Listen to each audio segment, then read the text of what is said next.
بھارتی ریاست منی پور میں حالات ایک بار پھر کشیدہ، خون ریز تصادم کے نتیجے میں مزید 8 ہلاکتیں، 18 سے زائد افراد زخمی ہوئے۔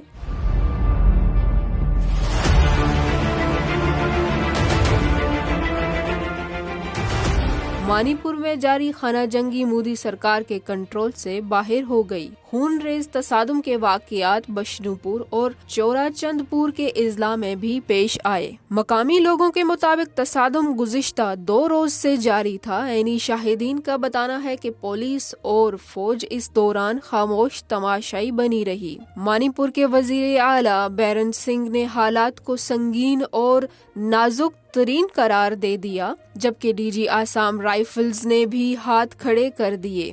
لیفٹیننٹ جنرل پردیپ نائر کہتے ہیں کہ قبائل اسلحہ سے لیس ہیں، سیکیورٹی فورسز کو ناکامی کا سامنا ہے۔ بھارتی ریاست منی پور میں گزشتہ 4 ماہ سے جاری خانہ جنگی کے نتیجے میں 300 سے زائد لوگ ہلاک اور 50,000 سے زائد بے گھر ہو چکے ہیں۔